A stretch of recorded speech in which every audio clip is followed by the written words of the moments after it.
ఆంధ్రప్రదేశ్ రాష్ట్రం సెలబ్రేట్ చేసుకోవాల్సిన సమయం వచ్చింది. ఆంధ్రప్రదేశ్ రాష్ట్రం అంటే అప్పుల ప్రదేశ్గా ఒక బలమైన ముద్ర దేశవ్యాప్తంగా పడింది.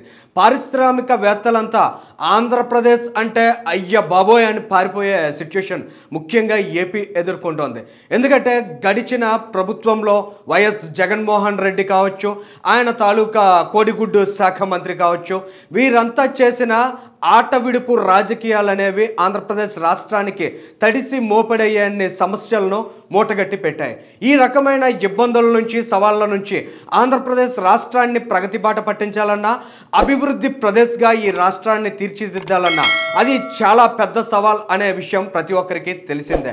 ఇక పనోడు పందిరేస్తే పనికి మాలినోడు ఓడబీకాడు అన్నట్లు గత ప్రభుత్వ హయాంలో ముఖ్యంగా నాడు చంద్రబాబు నాయుడు గారు ముఖ్యమంత్రిగా ఉండి బాధ్యతలను వైఎస్ఆర్సీపీ ప్రభుత్వానికి అప్పగించిన తరువాత అడుగడుగున విధ్వంసం అనేది ఒక ప్రధాన అజెండాగా పెట్టుకుని నాటి పరిపాలన అనేది జరిపారు. అందులో భాగంగానే మనం ఉత్తరాంధ్ర ప్రాంతంలో చూసినట్లయితే ఆర్థిక రాజధానిగా గుర్తింపు పొందిన విశాఖ నగరంలో లూలు అనే ఒక ఇన్వెస్ట్మెంట్ను వైఎస్ జగన్మోహన్ రెడ్డి చేతులా తరిమేశాడంటే ఎంత దారుణమైనటువంటి నష్టాన్ని ఆంధ్రప్రదేశ్ రాష్ట్రానికి వారు కలిగించారనేది ప్రతి ఒక్కరూ కూడా విట్నెస్ చేశారు. ఆ లూలు సంస్థ రానున్న రోజుల్లో భవిష్యత్తులో ఒక్క రూపాయి కూడా ఆంధ్రప్రదేశ్ రాష్ట్రంలో పెట్టుబడులు పెట్టమంటూ ఒక బహిరంగ లేఖను సైతం రాసి ఆనాటి ప్రభుత్వంలో ఉన్న ముఖ్యమంత్రి మొహాన కొట్టినంత పనిచేశారు. ఆ రకమైన నిర్ణయాలు అనేవి ఆంధ్రప్రదేశ్ రాష్ట్రంలో పెట్టుబడులు పెట్టాలంటే భయపడే పరిస్థితిని క్రియేట్ చేశాయి. ముఖ్యమంత్రి అంటే చాలా ప్లెజెంట్గా ఉండాలి, ముఖ్యమంత్రి ఆలోచనలు అర్థం చేసుకోగలరు అనేటువంటి భరోసాను, ధైర్యాన్ని కల్పించగలగాలి. కానీ వైఎస్ జగన్మోహన్ రెడ్డిని చూస్తేనే పెట్టుబడిదారులు భయంతో వణికిపోయే పరిస్థితి ఉండేది. ఆయన తాలూకా మేనరిజం చూస్తే ఇటువంటి రాష్ట్రంలో మనం రూపాయి పెట్టి ఇక్కడ బతకాలా, ఇక్కడ నిలబడాలా అనే ఒక రకమైనటువంటి ఆందోళన వారిలో కలిగేది. ఈ రకమైనటువంటి పరిణామాలు అనేవి ఆంధ్రప్రదేశ్ రాష్ట్రానికి ఒక చీకటి దశగా చెప్పాలి. ఆ రకమైనటువంటి సిచ్యుయేషన్లో ఆంధ్రప్రదేశ్ రాష్ట్రమే కాదు, ఈ రాష్ట్రంలో ఉన్న ప్రజానీకం అంతా కూడా ఎంతగానో నలిగిపోయారు. సో సరికొత్త ఆశలతో కూటమి ప్రభుత్వాన్ని అధికారంలోకి తీసుకువచ్చారు. నారా చంద్రబాబు నాయుడు గారు ముఖ్యమంత్రిగా బాధ్యతలు చేపట్టారు. సో కూటమి ప్రభుత్వం ఏం చేస్తుంది, ఏం చేయబోతోంది, ఆంధ్రప్రదేశ్ రాష్ట్రంలో అద్భుతమైన మార్పులు తీసుకొచ్చేయాలనే అంచనాలు ఏపీ ప్రజల్లో ఉన్నాయి. కానీ ఆంధ్రప్రదేశ్ రాష్ట్రం నెత్తి మీద 15 లక్షల కోట్ల రూపాయల అప్పు ఉంది, కొన్ని లక్షల కోట్ల రూపాయల పెండింగ్ బకాయిలు ఉన్నాయి. ఆంధ్రప్రదేశ్ రాష్ట్రంలో ఉన్న బ్యూరోక్రసీ అంతా కూడా దారి తప్పి, గాడి తప్పి, ఇష్టారీతిన వ్యవహరించే పరిస్థితులు ప్రస్తుతం ఉన్నాయి. ఇటు వ్యవస్థ దారి తప్పింది, ఇటు ఆర్థిక వ్యవస్థ పూర్తిగా కుదేలైంది.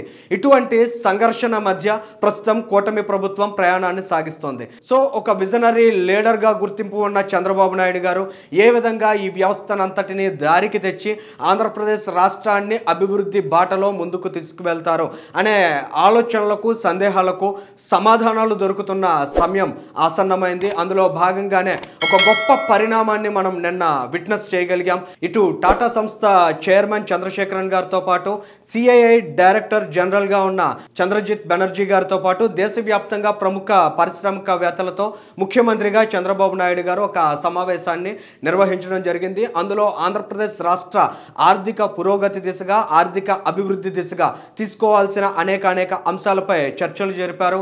అందులో భాగంగానే ఆర్థిక అభివృద్ధి, ముఖ్యంగా అన్ని రకాలుగా కుదేలైన ఆంధ్రప్రదేశ్ రాష్ట్రంలో ఆర్థిక వ్యవస్థను ఏ విధంగా గాడిన పెట్టాలి అనే అంశానికి సంబంధించి ఒక స్పెషల్ టాస్క్ ఫోర్స్ను సైతం ఏర్పాటు చేసే నిర్ణయాన్ని తీసుకున్నారు.